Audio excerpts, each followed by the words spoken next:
Hi guys, in today's video we're going to be talking about Stephen Congilio, the 557k midfield forward from GWS. Hope you enjoy.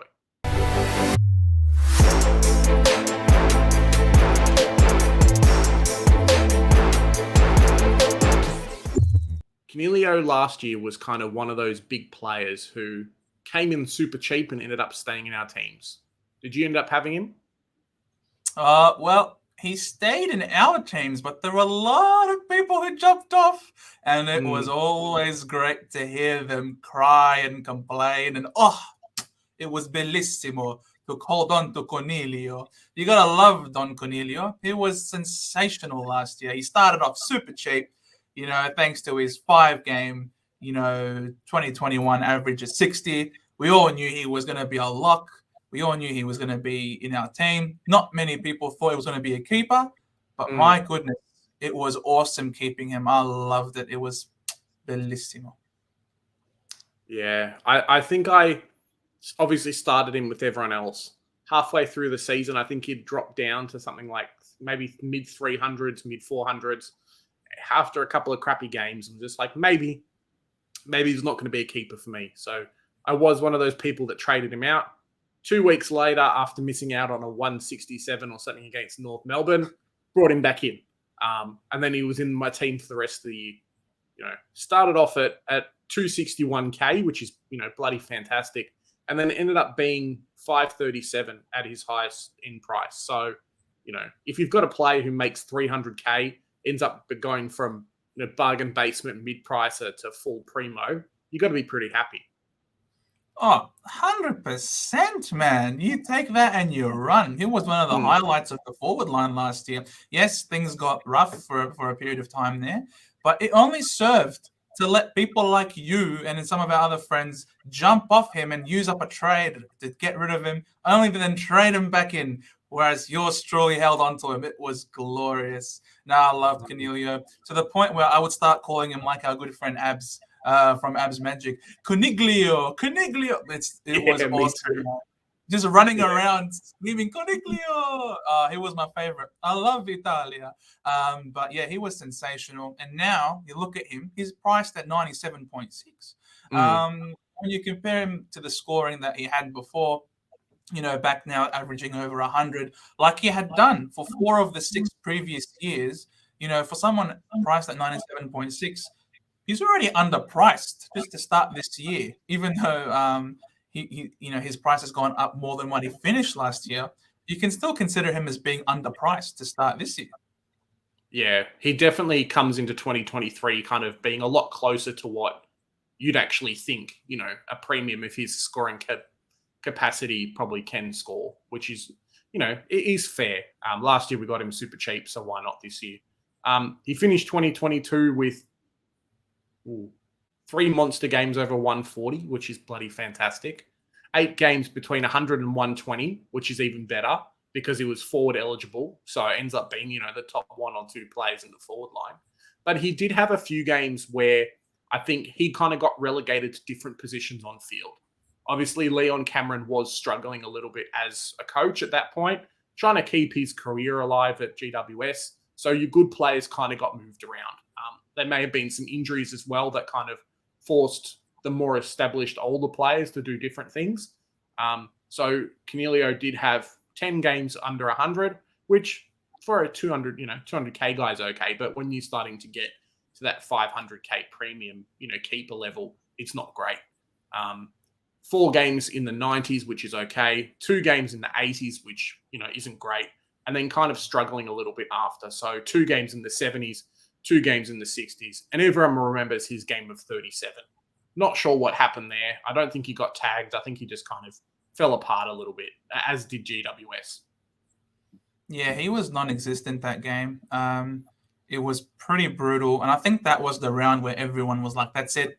We're done. We're going to trade him out. And his break-even was astronomically high. And so it was at that point in time, I think a lot of people traded him out and kept a hold of Nick Martin. I think that was the period of time where people weren't sure if they're going to trade him or Nick Martin out to cash up. And I think a lot of people ended up trading out Congilio that week and holding on to Martin.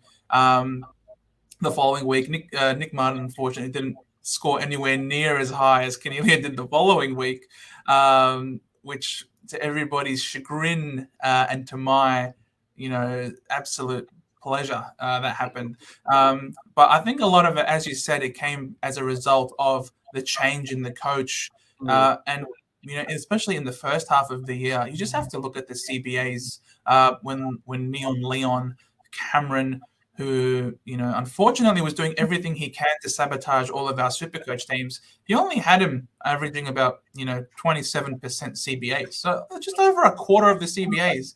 This guy who used to be the clear captain, he was barely there. After Leon was sacked, his CBAs went up to 63%. And he bumped up his average disposals by 5. So you can just see that as soon as, someone with a brain, like Spike McVeigh, former, Essendon produce, alongside, Hurdy as an assistant coach over there. They made sure, man. They made sure we're going to play our best players in the right position. Well done, Spike. Well done, Hurdy. You got to put respect on these guys' names, man. And Congilio got good as a result. Yeah. I mean, who would have thought playing established midfielders in the midfield was a good idea, especially when you're not wanting to win a spoon. Bloody Leon. But as we say, good riddance. He's gone. And GWS players are actually selectable this year, which is fantastic for Supercoach owners.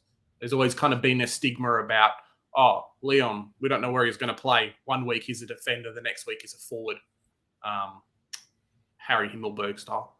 But yeah, 2023 I think is going to be a bit different. Well, don't raise Himmelberg because the jury's still out on that one. But you can just look. You just look at Congilio though, and you think, wow, an average of 63% is not a lot of CBAs. But that's also because that happens to be Congilio's best role. Congilio doesn't play his best as the extractor that has to be there every single CBA. He is actually someone who loves to be the first one to receive a ball that's been directly extracted. He loves to do a 1-2 and then burst away from the stoppage that way. He is much suited to play the ruck rover role as opposed to someone who's actually going to be at every single CBA and getting the in and under. He's going to love the emergence and the continuous improvement of a guy like Tom Green, and he's probably going to be first person always receiving that ball from Tom Green, who is shaping up to be one of the best clearance / contested possession winners in the league. Especially this early on in his career, he's going to get better.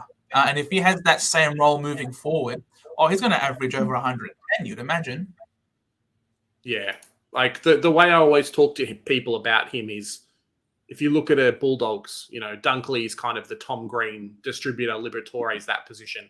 Whereas Congilio is definitely kind of the Jack McRae, the guy that kind of gets the ball next, roams around the field, kind of puts the ball where it needs to be.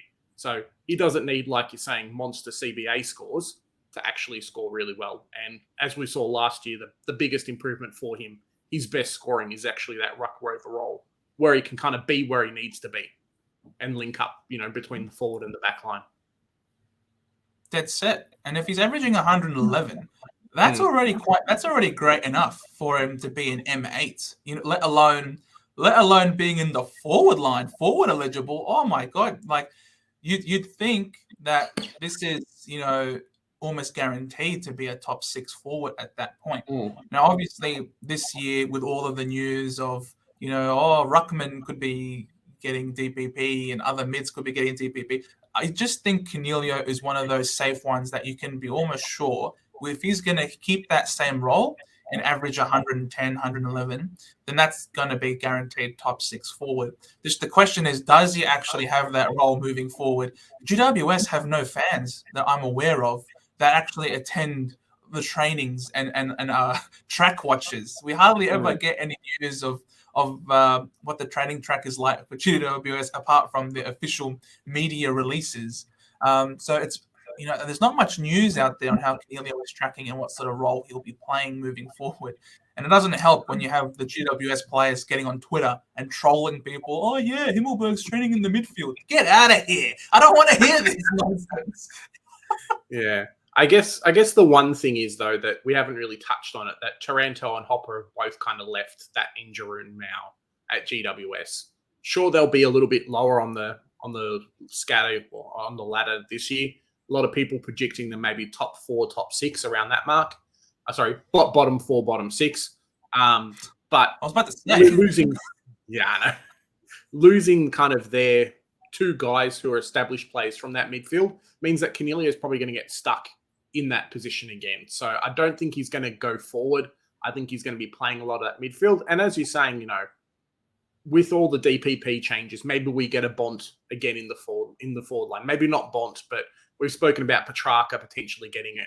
There's definitely some other guys who are potentially going to get it, plus all the ruckman as well. So versus a few other players who maybe are on the fringes of the top 8, Congilio is probably going to be alongside Dunkley as maybe the F1, F2 this selection this year. And another thing that I think cements Congilio's position in the midfield is that last year, to start the season off, they had Toby Green with that massive suspension, which cost him quite a few weeks. And their forward line was already quite poor. But now they've added Toby Bedford as well. Toby Green will be back. They've got, obviously... Cadman too. They've also got Himmelberg training a forward, depending if Aaron Cadman isn't ready to go right off the bat. So their forward line, they now have other options so that they can free up Congilio to play in that role that suits him best in the midfield. Yeah, 100%. We've talked about the pros and cons, really, so we're just kind of going to go into now what we think of the pick, how we're going to play them.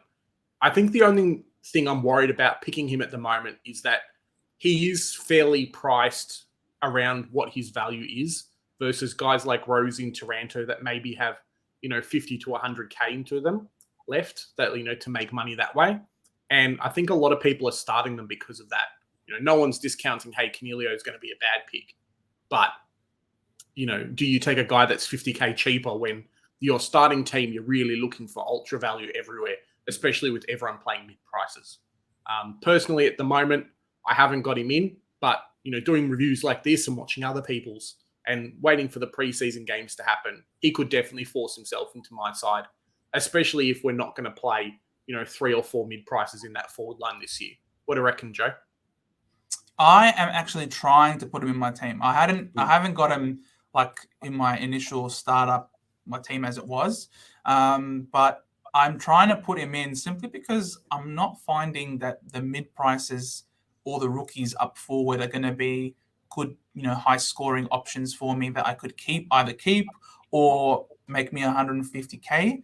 I'm not 100%, and I don't feel confident fielding them, on the ground, on the field, like someone like Bruce, someone like Oscar Allen, someone like King.